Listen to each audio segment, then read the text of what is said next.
नमस्कार, मैं हूं सुनाऊ सैन। आप देख रहे हैं सच आप तक न्यूज 24। आइए नजर डालते हैं आज की हेडलाइंस पर।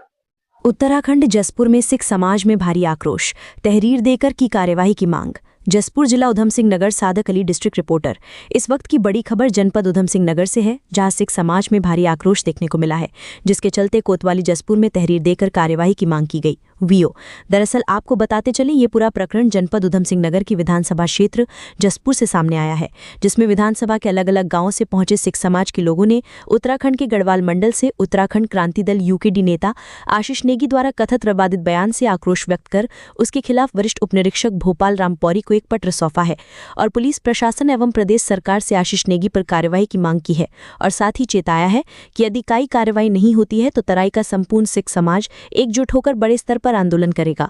वाइट मुख्तियार सिंह धुम्मन, अध्यक्ष आत्मा योजना जसपुर। वाइट गुरशरण सिंह, मिसल एक खालसा, FDNGO।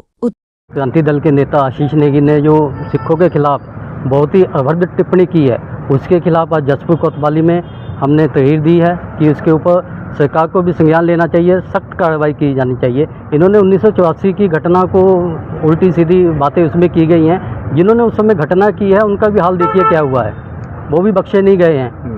तो इसीलिए मैं चाहता हूँ इसके ऊपर उचित कार्रवाई सरकार भी करे और पुलिस प्रशासन से भी मेरा निवेदन है इसके ऊपर कार्रवाई की जाए, क्योंकि भविष्य में ऐसी कोई भी अपशब्द टिप्पणी ना की जाए। इसके ऊपर कार्रवाई नहीं करेंगे तो हम तराई क्षेत्र पूरा एकजुट होकर आंदोलन करेंगे, डट के इसका विरोध करेंगे। यूकेडी के नेता हैं आशीष नेगी जी, उन्होंने कुछ मतलब जो बोला है सोशल मीडिया पे, बयानबाजी की है और भी मीडिया पे कि ब्लू स्टार ऑपरेशन में जो इनकी रेजिमेंट थी, गढ़वाल रेजिमेंट भी शामिल थी, कि हमने आपके घर में घुसकर भी ये चीज़ कर सकते हैं, तो आप ये क्या सोचते हैं कि पहाड़ में यहाँ पे कुछ नहीं कर पाएंगे। तो वो एक उकसाने की, एक समाज को स्पेसिफिकली टारगेट करके सिख समाज को उकसाने की कोशिश की गई है।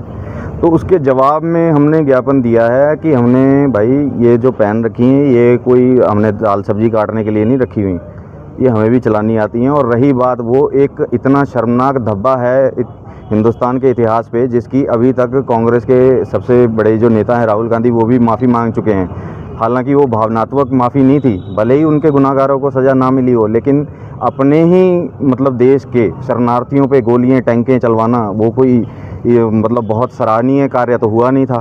तो बहुत आपने कोई निहत्तों पे गोलियां चला के बहुत ही आपकी रेजिमेंट ने कोई झंडे तो गाड़े नहीं थे, ठीक है।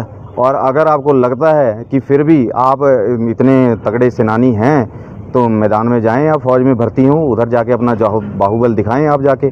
तो अगर इस प्रकार की जो टिप्पणियां हैं इस पर सरकार रोकथाम नहीं लगाएगी, ऐसे लोगों पे लगाम नहीं कसेगी, तो हमें मजबूरन जो है फिर अपने स्तर पे कार्रवाई खालसे को करनी पड़ती है। तो फिर बाद में ये रोने लग जाते हैं कि भाई इनके शस्त्र जब्त कराओ, ये शस्त्र क्यों लेके घूमते हैं। फिर आ जाते हैं कि ये आत्मरक्षा के लिए ये तलवारें क्यों निकाले फिर रहे हैं। तो हम ये समझाना चाहते हैं कि अभी तक उत्तराखंड का तराई का सिख समुदाय इसीलिए नहीं गया था कि वो शांति चाहता है, और अगर हम शांति ना चाहते होते तो अब तक हम वहाँ पे पहुँच चुके होते। तो लल्लन तुम ऊपर ही कहीं पहुँच गए होते पहाड़ों में, तो जो रेजिमेंट की आप बात कर रहे हो उनके साथ ही आपका भी नाम चिपका दिया जाता, ठीक है। तो सोच समझ के बयान दीजिए कीजिए, सोच समझ के बोलिया कीजिए। अच्छी खासी जो चल रही है जीवन शैली यहाँ पर आम लोगों की, उसमें विघ्न अपनी राजनीति, टुच्ची राजनीति के चक्कर में आप वो जीवन शैली को ख़राब ना करें, क्योंकि उत्तराखंड का जो ज़्यादातर पर्यटन पे, व्यवसाय पे, उस पर ही व्यवसाय सबका टिका हुआ है पहाड़ों वालों का। तो वो पर्यटकों को डराने और ये माहौल ख़राब करने की राजनीति ना करें, बस इतनी सी दरख्वास्त है हमारी।